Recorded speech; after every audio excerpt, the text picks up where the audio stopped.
February 14, 1943. 18,000 feet above Guadalcanal, Solomon Islands.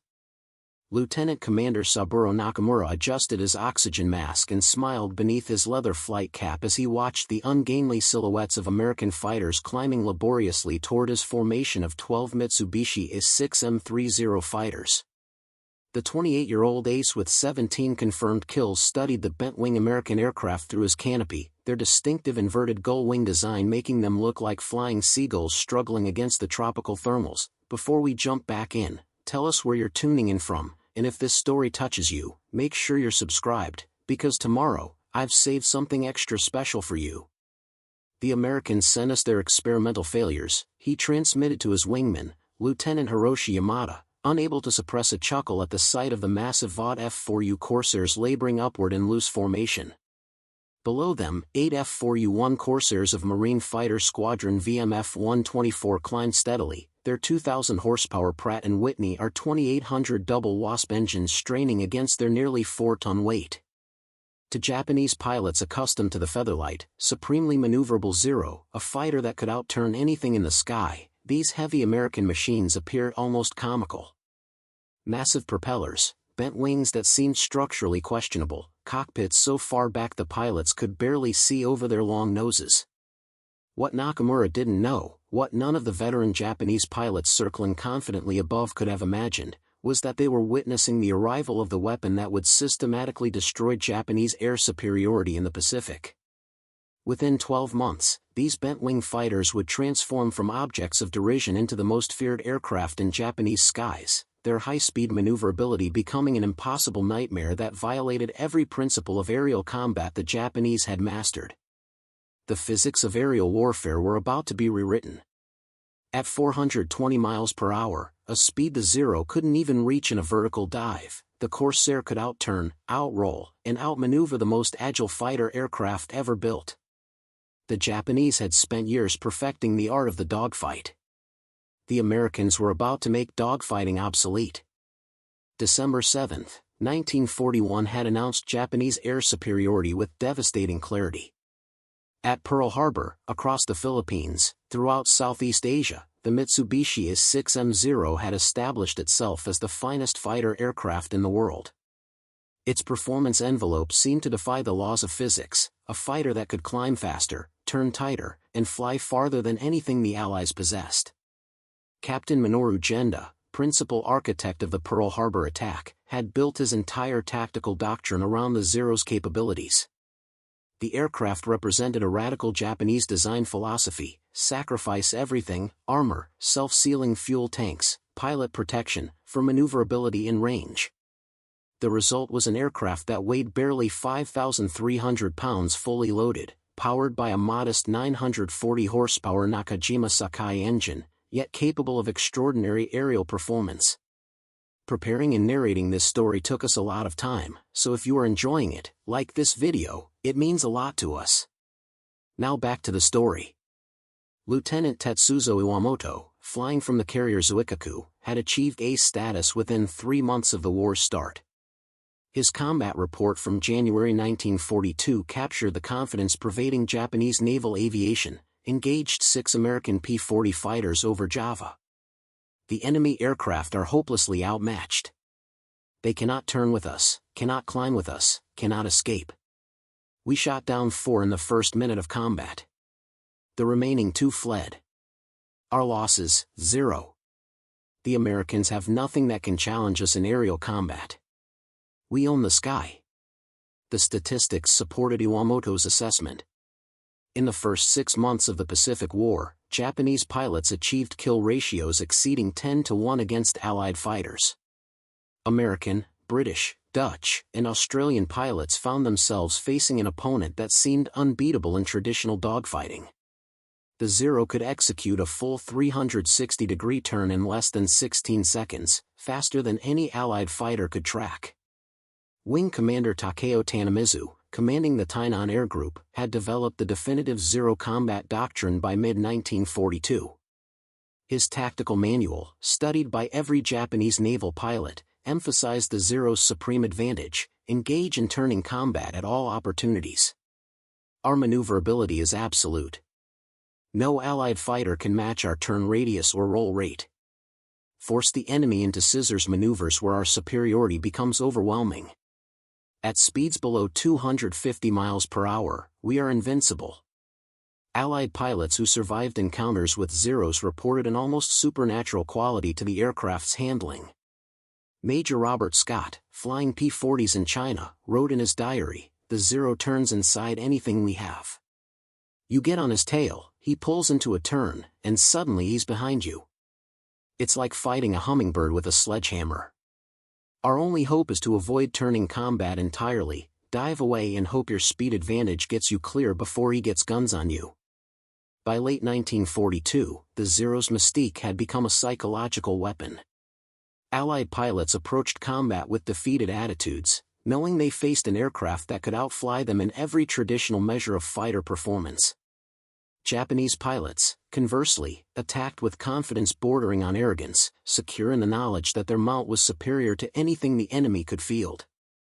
The Vought F4U Corsair had emerged from a 1938 U.S. Navy specification calling for a carrier-based fighter with maximum possible speed.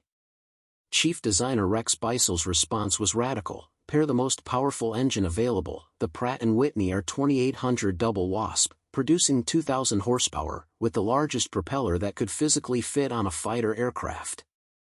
The engineering challenge was immediate. A 13-foot 4-inch diameter propeller couldn't provide adequate ground clearance on a conventional landing gear. Beissel's solution was the distinctive inverted gull wing, bent downward at the root, then extending straight outward. This design allowed shorter, lighter landing gear while maintaining propeller clearance. The XF4U-1 prototype that first flew on May 29, 1940, was breathtakingly fast. Test pilot Lyman Bullard achieved 405 miles per hour in level flight, faster than any American fighter had ever flown. The Navy was impressed enough to order 584 aircraft immediately. But speed came with severe penalties. The Corsair was a handful to fly, particularly during carrier operations. The long nose created a massive blind spot during landing approach. Pilots couldn't see the carrier deck until the moment before touchdown. The aircraft's stall characteristics were vicious, with little warning before the wing dropped sharply. The landing gear's hydraulic system was prone to failure, and the tailwheel had an alarming tendency to shimmy violently during landing roll. Lieutenant Commander Sam Silber, conducting carrier qualification trials aboard USS Sangamon in September 1942, wrote a scathing report: "The F4U is unsuitable for carrier operations. Forward visibility during approach is essentially zero. Stall characteristics are unpredictable and dangerous. The aircraft exhibits significant bounce tendency during touchdown, frequently resulting in barrier crashes. Rate of landing accidents is unacceptably high. Recommend restricting F4U to shore-based operations only." The Navy's decision was devastating to Vought. The Corsair would be rejected for carrier use and relegated to land-based Marine Corps squadrons. What seemed like a program-killing verdict would ironically allow the Corsair to develop into the weapon that would revolutionize Pacific air combat. Major Gregory Boyington, assigned to command VMF-214, the famous Black Sheep Squadron, received his first Corsairs at Espiritu Santo in September 1943. His initial impression, recorded in the squadron diary, was skeptical: "They've given us the Navy's cast-offs. Bent-wing birds too dangerous for carrier operations. Great. Just what we need, fighters that can't land properly and probably can't dogfight with Zeros. At least they're fast.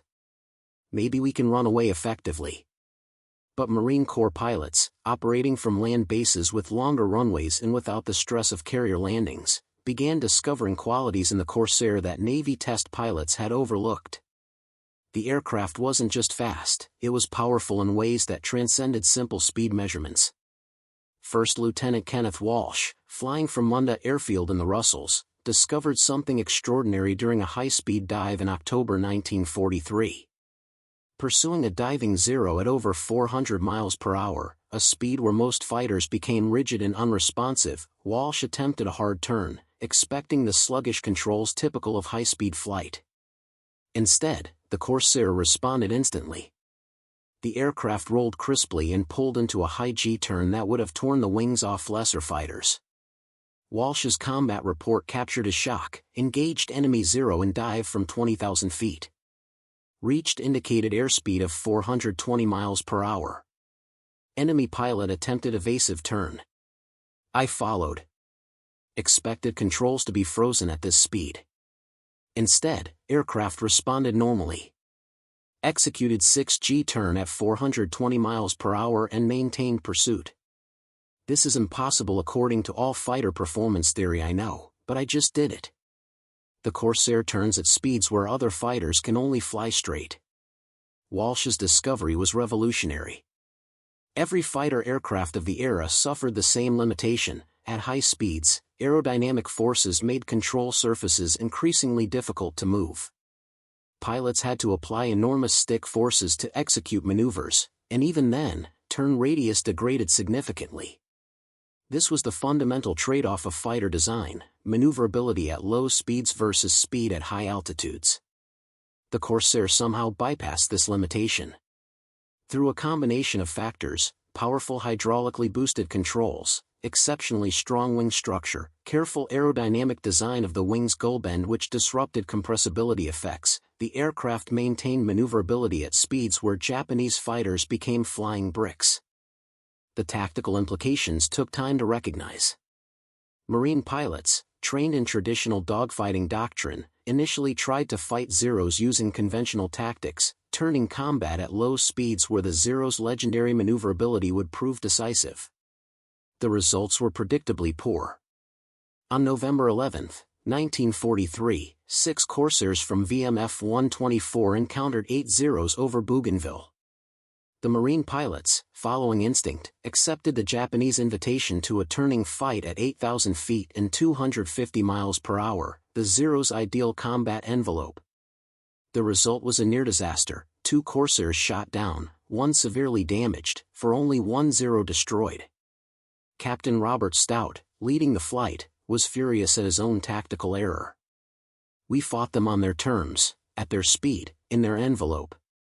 Stupid. We have a 400-mile-per-hour fighter, and we're dogfighting at 200 miles per hour where they have every advantage.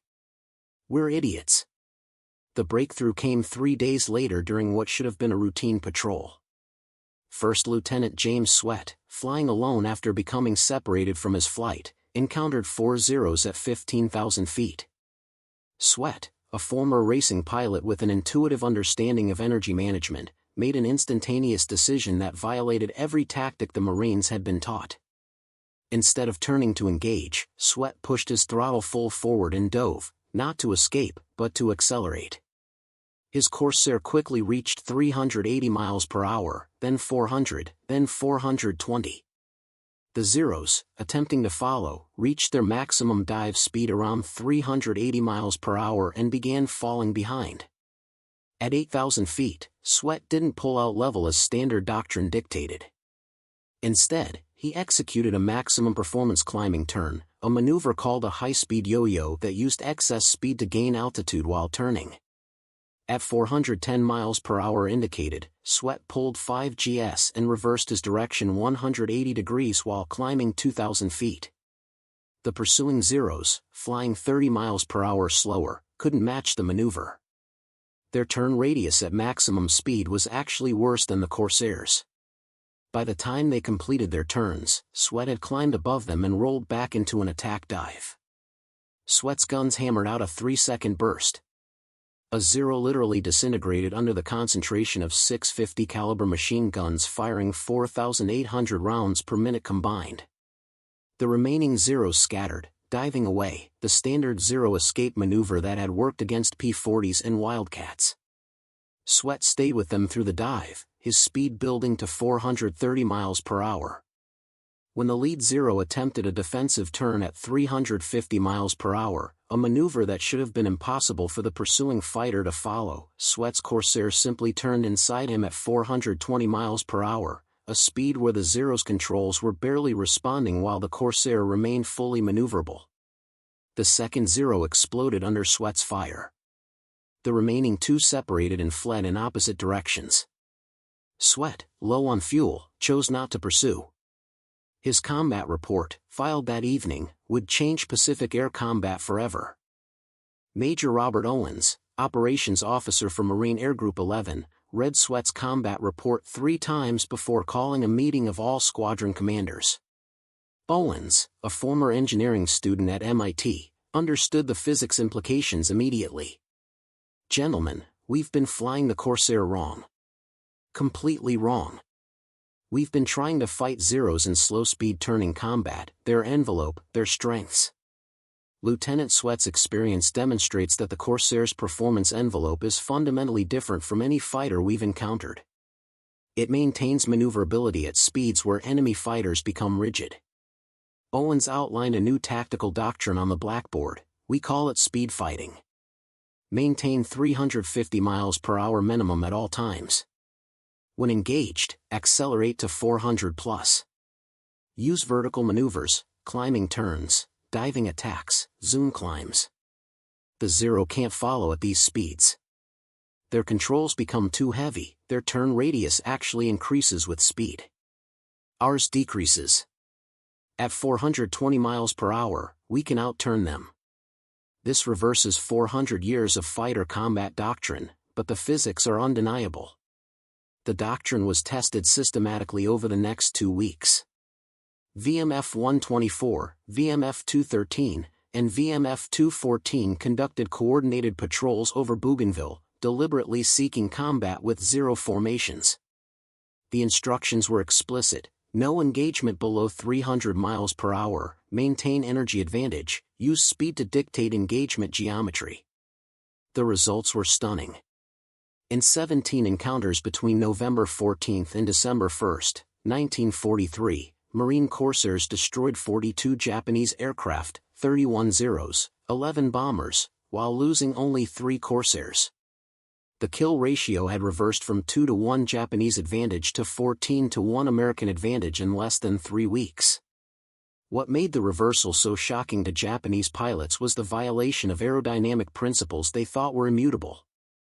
Every Japanese pilot knew that high-speed turns were impossible, control forces became too heavy, turn radius expanded dramatically.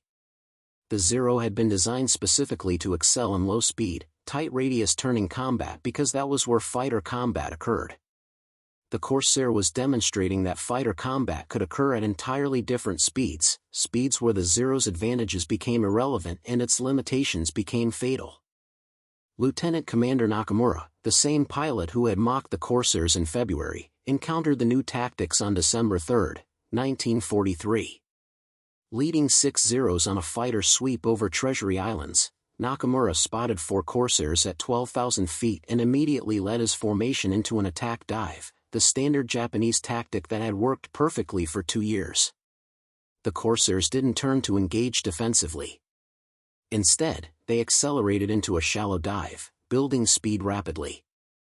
Nakamura's formation closed initially, but as the Americans reached 380 miles per hour, then 400, then 420, the Zeros began falling behind despite having started with an altitude advantage. At 8,000 feet, the lead Corsair, flown by Captain Kenneth Walsh, executed a violent reversal. Rolling inverted and pulling through a split S, Walsh's aircraft reversed direction in less than 5 seconds while maintaining 410 miles per hour. Nakamura, flying 40 miles per hour slower, attempted to follow the maneuver but found his controls nearly immovable at maximum speed. By the time he muscled his Zero through a much wider turn, Walsh was already climbing back above him. What happened next defied Nakamura's understanding of aerial combat.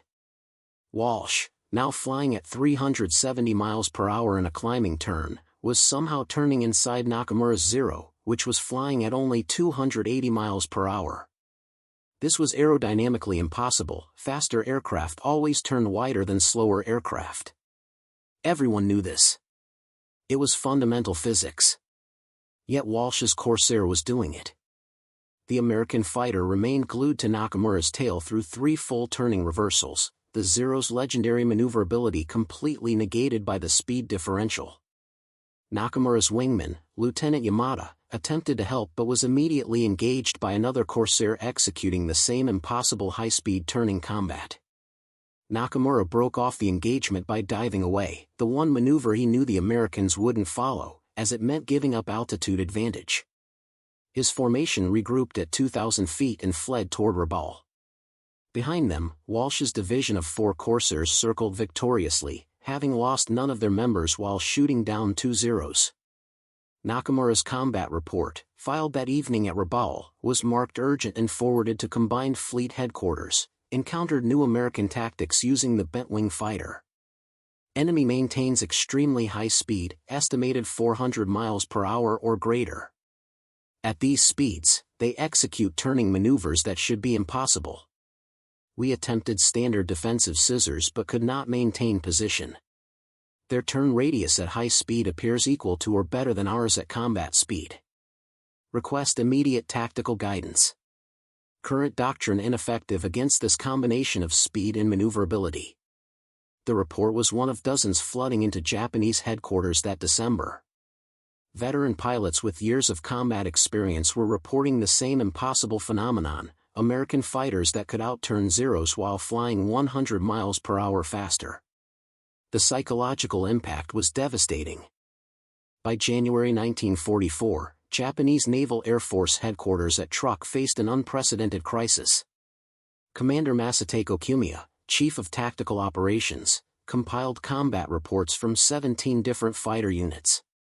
Every report described the same phenomenon, American Corsair fighters executing high-speed maneuvers that violated fundamental aerodynamic principles. Okumiya's analysis, classified most secret and delivered directly to Admiral Jisaburo Ozawa, commander of the Third Fleet, was brutally frank: the enemy has developed tactics that negate our maneuverability advantage. They maintain speeds exceeding 400 miles per hour in combat, velocities where our fighters become rigid and unresponsive. At these speeds, the Corsair somehow maintains turn performance. Our pilots report being outturned by aircraft flying 100 miles per hour faster than their own. This is theoretically impossible but empirically verified by multiple credible witnesses. We have no counter-tactic. Engagement at their preferred speed envelope results in systematic destruction of our forces. The crisis extended beyond tactics into psychology. Warrant Officer Kiyoshi Ito, a veteran with 23 confirmed kills, refused to fly after an encounter on January 8 that left him visibly shaken. His squadron commander, Lieutenant Ryoji Ohara, filed a medical report. W.O. Ito encountered 4 Corsairs over New Georgia. He executed standard evasive maneuvers, tight turns at reduced speed where our advantage is maximum. The enemy fighters followed through every maneuver while maintaining tremendous speed. Ito's wingman was destroyed in the first 15 seconds. Ito himself was pursued through 5 full defensive reversals without shaking the Corsair from his tail. Only intervention by another Zero section allowed his escape. Ito returned to base, landed, climbed from his aircraft, and collapsed. He reports the Corsair flew like a Zero at Hayabusa speed, an impossible combination. He refuses to fly against these aircraft again, stating such combat is suicide for Zero pilots. Japanese High Command's response was to modify the Zero itself. If American fighters could maintain maneuverability at high speed through some structural advantage, perhaps the Zero could be similarly enhanced. The A6M5 variant, introduced in early 1944, featured strengthened wing structure, improved ailerons for better high-speed roll response, and aerodynamic refinements to reduce control force at elevated velocities. The modifications helped marginally. The A6M5 could reach 351 miles per hour in level flight, 35 miles per hour faster than earlier variants, and maintained better control authority at maximum speed. But the fundamental equation remained unchanged. The Corsair still operated in a speed envelope 70 miles per hour faster, where it retained maneuverability the Zero could never match. American tactical development didn't stop with high-speed fighting.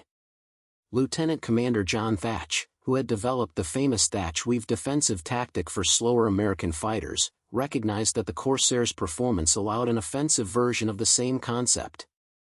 Major Gregory Boyington, commanding VMF 214, implemented what his pilots called the Corsair Carousel, a coordinated attack pattern where 4 Corsairs maintained 380 to 420 miles per hour while weaving through Japanese formations. The speed differential meant Japanese fighters couldn't effectively engage any single Corsair before another was in firing position. On January 17, 1944, Boyington demonstrated the tactic's devastating effectiveness. His division of 4 Corsairs engaged 12 Zeros over Rabaul. The engagement lasted 4 minutes. Boyington's after-action report was clinical, maintained 400 miles per hour minimum throughout engagement. Executed coordinated weave pattern. Enemy fighters attempted to split our formation and engage individual aircraft, standard Japanese tactic. But at our speed, their maneuverability advantage was non-existent. Each time a Zero committed to attack one Corsair, another was already in position to engage from a different vector. We destroyed 6 confirmed, probably destroyed 2 more. No damage to our aircraft. The enemy appears to have no effective counter to coordinated high-speed attacks. Lieutenant Takeo Shibata, one of 3 Japanese survivors from that engagement, provided the other perspective in his combat report, engaged enemy Corsairs in superior numbers. Attempted to exploit our maneuverability by forcing turning combat. The Americans refused to slow down. They maintained formation at speeds we cannot match, weaving through our formation like a school of fish. Every time we turned to engage one, another was firing at us from a different angle. We could not slow them, could not outturn them at their speed, could not coordinate effective attacks. 6 aircraft lost in 4 minutes. I have never felt so helpless in combat. The psychological warfare aspect became deliberate. Marine squadrons began painting elaborate nose art and kill markings on their Corsairs, markings designed to be visible from distances where Japanese pilots would first spot them. VMF 214's aircraft featured distinctive skull and crossbones on black tails. VMF 215 used bright red lightning bolts. The message was clear: these were not anonymous aircraft but individual predators with proven kill records. Japanese pilots, desperate for some tactical advantage, began attempting to lure Corsairs into disadvantageous situations. The most common trap involved a decoy Zero flying at low altitude while a second section waited at high altitude to bounce any Corsair that descended to engage. The tactic's first test occurred on February 3, 1944. Lieutenant Saburo Sakai, one of Japan's most successful aces with over 60 kills, volunteered to fly as the low-altitude decoy. His wingman, Ensign Kazuo Sugino, would orbit at 15,000 feet, waiting for an American to take the bait. First Lieutenant Robert Hansen of VMF 215 spotted Sakai's Lone Zero at 2,000 feet and immediately recognized the trap. Rather than diving directly onto the decoy, Hansen radioed his wingman, 2nd Lieutenant Eugene Trowbridge, and executed a modified attack. Hansen dove to 8,000 feet and leveled off, maintaining 420 miles per hour in level flight while closing on Sakai from behind and above. Trowbridge climbed to 18,000 feet, positioning above Sugino's ambush position. Sakai, monitoring his mirror, saw the Corsair but was shocked by its approach angle and speed. The American wasn't diving directly onto him, which would have brought the Corsair into Sugino's firing range, but instead was overtaking him in level flight at a speed Sakai couldn't match even in a full-power dive. At 1,200 yards, Hansen opened fire. The range was long, but the .50 caliber rounds walked forward towards Sakai's Zero. Sakai broke hard left, the standard defensive maneuver that had saved his life dozens of times. But at 420 miles per hour, Hansen simply pulled into a gentle turn and stayed behind him. The Corsair's turn radius at that speed was actually tighter than the Zero's at 280 miles per hour. Sakai reversed right, then left again, executing a perfect scissors defense. Hansen matched every reversal, never slowing below 380 miles per hour, his Corsair responding instantly to control inputs that would have required enormous physical force in any other fighter. After 3 full scissor cycles, Hansen fired a 2-second burst from 400 yards.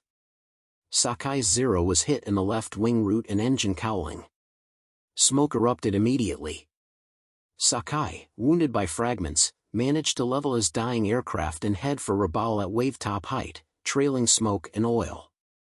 Above, Sugino had dove to intercept Hansen but found himself engaged by Trowbridge, who had anticipated the ambush perfectly. The brief combat demonstrated the same speed differential. Trowbridge maintained 400 plus mph throughout. Sugino couldn't force the slower speed turning combat whereas Zero excelled, and after 30 seconds Sugino disengaged and fled. Sakai's after-action report, his last before being invalided home with wounds, was marked critical importance. The American pilots now anticipate our tactics. They refuse to fight at our speeds. More critically, their aircraft performs maneuvers at high speed that our best pilots cannot execute at any speed. I have survived combat against Chinese, British, Australian, and American pilots for 3 years. I have never encountered an opponent I could not outmaneuver until today. The Corsair at 400 miles per hour is more agile than our Zero at 250 miles per hour. This statement sounds impossible, but I have just experienced it. We are facing an aircraft that has invalidated 20 years of Japanese fighter development. The culmination of Corsair superiority came during the Battle of the Philippine Sea on June 19 to 20, 1944, an engagement American pilots would forever call the Great Marianas Turkey Shoot. While carrier-based F-6F Hellcats received most historical attention, land-based Corsairs from Guam and Saipan played a critical role in the slaughter of Japanese naval aviation. The Japanese First Mobile Fleet launched 373 aircraft against the American Invasion Fleet, the largest Japanese carrier strike since Midway. Among the defenders were 48 F4U-1D Corsairs from VMF-121, VMF-122, and VMF-213, operating from Orote Field on newly captured Guam. Major Archie Donahue, leading VMF-121, received radar vectors toward the incoming Japanese strike at 1,015 hours. His 16 Corsairs climbed to 25,000 feet and accelerated to 360 miles per hour, positioning themselves upsun from the Japanese approach path. Donahue's tactical briefing had been simple: maintain speed. Use boom and zoom.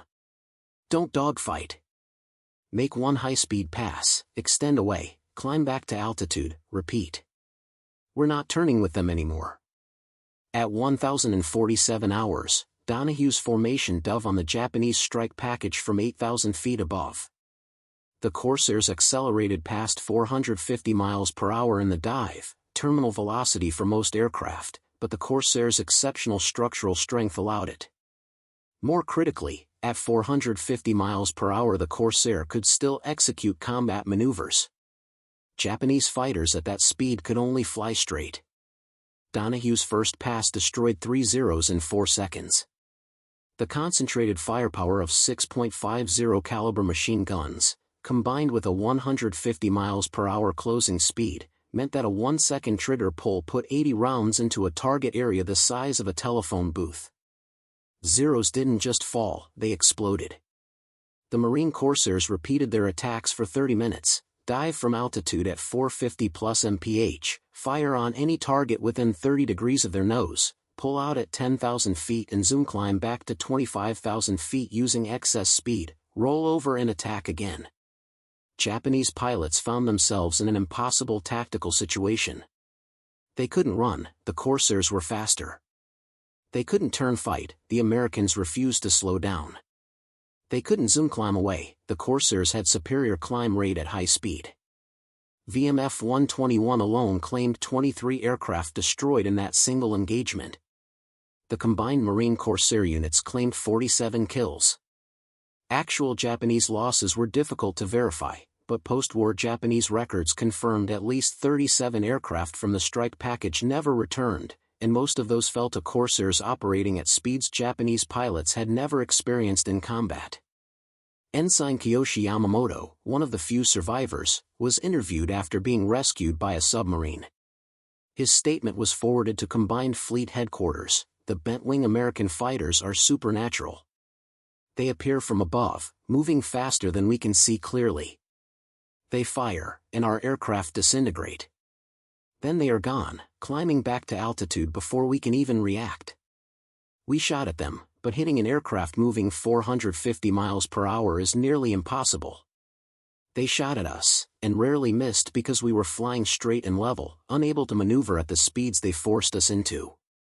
It was not combat. It was execution. By autumn 1944, the mathematical reality of attrition had become undeniable. Japan was losing experienced pilots faster than they could be trained. The Corsairs' speed and maneuverability advantage meant that average American pilots could defeat veteran Japanese pilots with superior numbers and tactics. Vice Admiral Takejiro Onishi's response was the ultimate admission of defeat in conventional air combat, the kamikaze corps. If Japanese fighters could no longer compete in aerial combat, they would become weapons themselves: one aircraft, one ship, one death. The psychology was simple: American fighters couldn't shoot down what was already dead. But even kamikaze tactics struggled against the Corsairs' capabilities. On October 26, 1944, during the Battle of Leyte Gulf, 6 kamikaze aircraft, a mix of Zeros and Val dive bombers, attempted to crash into ships of Task Group 77.4. 8 Corsairs from VMF 251, Flying Combat Air Patrol, intercepted them. The engagement demonstrated that even suicide tactics required reaching the target. The Corsairs, maintaining 400 miles per hour at 12,000 feet, dove on the kamikazes at 450 plus mph. The Japanese pilots, committed to their suicide runs, couldn't maneuver effectively. Each Corsair made a single high-speed pass, and each pass destroyed one kamikaze before it could reach the fleet. The entire interception lasted 90 seconds. 6 kamikazes destroyed, 0 ship damage, 0 Corsair losses. Captain Hideaki Inaguchi, Senior Air Operations Officer for the 1st Air Fleet, watched the interception through binoculars from the deck of a transport. His report was defeated: our kamikaze aircraft cannot reach targets when the bent-wing fighters are present. Their speed advantage allows them to intercept at will. They shoot down our special attack planes like shooting pigeons with a rifle. Even pilots committed to certain death cannot achieve their mission if killed before reaching the target. Behind the tactical superiority lay industrial reality. Chance Vought Aircraft's Stratford, Connecticut plant produced 2,873 Corsairs in 1944 alone, an average of 8 aircraft per day, every day, for 12 months. Goodyear Aircraft added 2,430 more from their Akron facility. Brewster Aeronautical contributed an additional 735 despite chronic quality control problems. Each F4U Corsair required 22,000 man-hours to construct, 55,000 individual parts, 10 miles of electrical wiring, and 2,800 pounds of aluminum alloy. The R2800 engine alone contained 2,900 separate components machined to tolerances measured in 10,000ths of an inch.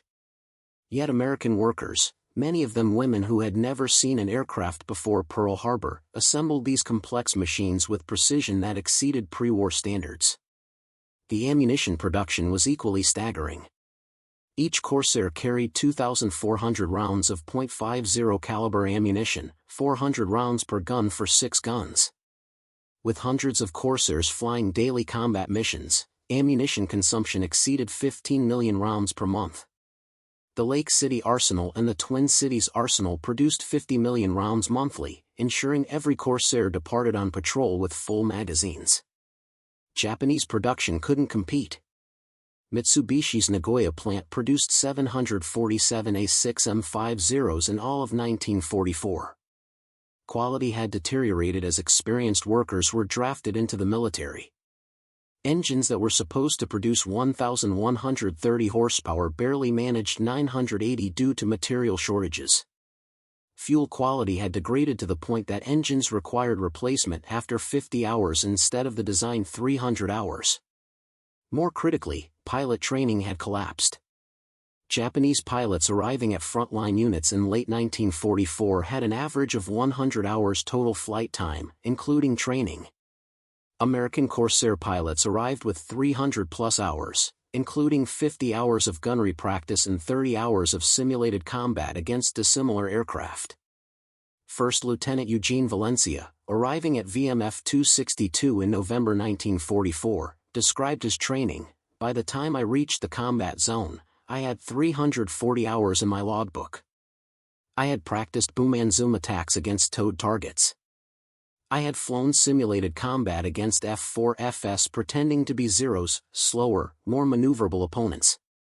I knew exactly what to do: maintain speed, use altitude advantage, never slow down to their envelope. When I encountered my first real Zero, it was exactly like training. The Japanese pilot tried to turn with me. I rolled into a high-speed spiral and shot him down in 10 seconds. It wasn't even challenging." In December 1944, Captain Rikihi Inaguchi, commanding the 601st Air Group, compiled an assessment for the Imperial Japanese Navy General Staff. The document, captured after the war, revealed the complete psychological collapse of Japanese fighter doctrine. The F4U Corsair has invalidated fundamental principles of fighter combat as we understood them. Our doctrine, built around superior maneuverability at combat speeds of 200 to 300 miles per hour, assumes that slower aircraft turn tighter than faster aircraft. The Corsair violates this principle through structural and aerodynamic advantages we cannot replicate. At speeds of 400 to 450 miles per hour, velocities we cannot reach, the American fighter outturns our Zero at our optimum combat speed. This is not a training deficiency or a tactical error. This is physics. Inaguchi continued, "We developed the Zero to be the world's most maneuverable fighter. We succeeded. But the Americans developed the Corsair to make maneuverability at our combat speeds irrelevant. They succeeded better. The Zero's advantages, lightweight, low wing loading, exceptional turn radius at 250 miles per hour, are meaningless against an opponent who fights at 400 miles per hour and outturns us at that speed." The document concluded with brutal honesty: "We have no solution. Attempting to fight the Corsair in turning combat is suicide. Attempting to match their speed is impossible. Our aircraft cannot reach 400 miles per hour in level flight. Attempting to avoid combat is unsuccessful. They are faster and can force engagement at will. Our pilots depart on missions knowing they face an opponent superior in every performance parameter. Morale has collapsed. We are defeated not by inferior skill or courage but by superior engineering and tactics we cannot counter." On February 16, 1945, Marine Corsairs from VMF 123 and VMF 213 participated in the first carrier-based Corsair combat operations, flying from USS Bennington during raids on Tokyo. The Navy, which had rejected the Corsair for carrier operations in 1942, had finally solved the landing visibility and control issues.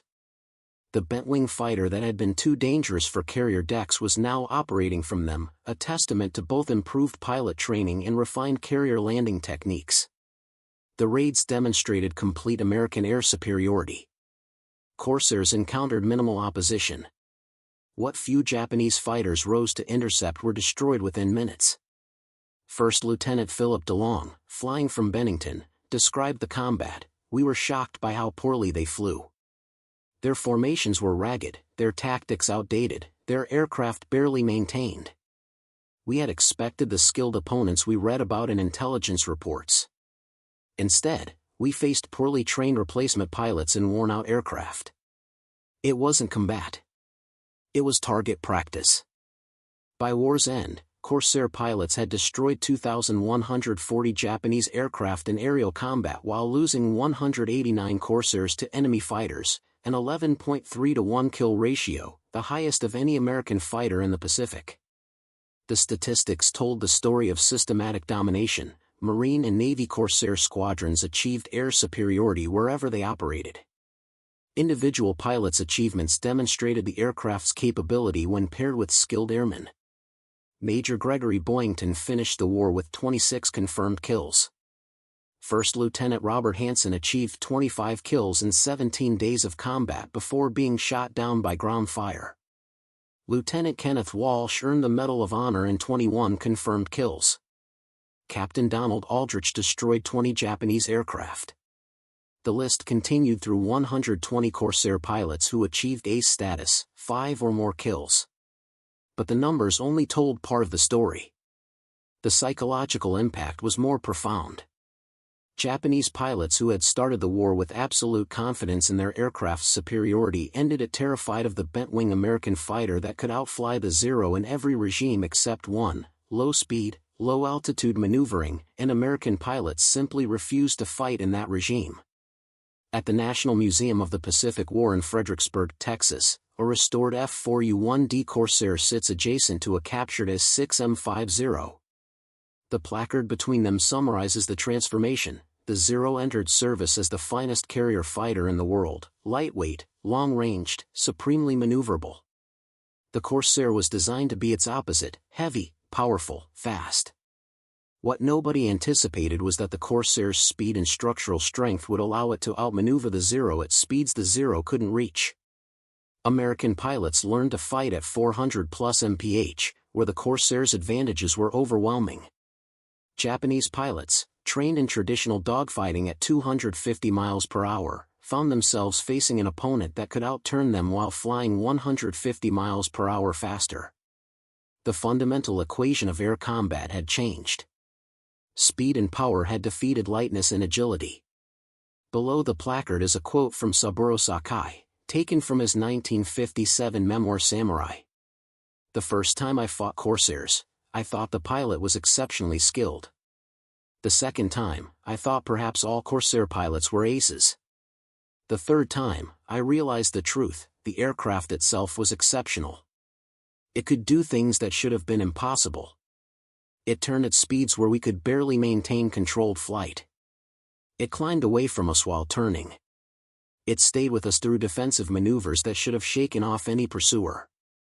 After 10 encounters with Corsairs, I admitted what every Zero pilot eventually learned: we were flying obsolete aircraft against a fighter designed for a new kind of warfare. Our maneuverability meant nothing when the enemy fought at speeds we couldn't match and still outturned us at those speeds. The Corsair killed the dogfight as a viable tactic. Speed fighting replaced it.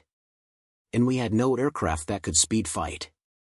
The Japanese Naval Air Force's post-war analysis, completed in 1946 during the occupation, concluded the F4U Corsair represented the evolution of fighter combat from maneuver warfare to energy warfare. Traditional fighter doctrine emphasized turning ability, climb rate, and pilot skill in close-range combat. The Corsair made these factors secondary to speed management and energy retention. A well-flown Corsair was essentially invulnerable to Zero attack because it could maintain combat at velocities where the Zero became rigid and unresponsive. Our pilots were not defeated by inferior skill; many were superior in pure flying ability. They were defeated by physics. The Corsair's structural strength and aerodynamic design allowed high-speed maneuverability that violated the principles we believed were immutable. Once American pilots mastered speed fighting tactics, our defeat was inevitable. The irony was profound. Japan had spent the 1930s perfecting the art of dogfighting, creating in the Zero an aircraft optimized for that mission. America, arriving late to fighter development, had created an aircraft for a different kind of warfare: high-speed combat at altitudes and velocities where traditional dogfighting couldn't occur. When the two philosophies met over the Pacific, the more modern approach prevailed absolutely. At 420 miles per hour, a speed Japanese fighters couldn't reach and couldn't maneuver at if they could, the F4U Corsair could execute a 5G turn with a 2,000-foot radius, while the Zero, at its optimum speed of 250 miles per hour, required a 1,800-foot radius for a 5G turn. The mathematics were inescapable: the faster aircraft turned tighter. Everything Japanese pilots knew about fighter combat had been rendered obsolete by American engineering and physics. The bent-wing fighter that Japanese pilots had mocked in February 1943 as an ugly experimental failure had become by 1945 the sound of terror in Japanese skies. The distinctive howl of the R-2800 engine at high power, the sight of inverted gull wings diving from altitude at 450 miles per hour, the impossible high-speed turns that kept the Corsair glued to a Zero's tail despite massive speed differential, these became the images that haunted surviving Japanese pilots decades after the war. They had laughed at the bent-wing American fighter. They stopped laughing when they learned it could outturn them at 420 miles per hour while they were flying 250. By then, it was far too late. The sky belonged to the Corsair, and the Zero's reign as the Pacific's supreme fighter had ended in bewilderment and terror.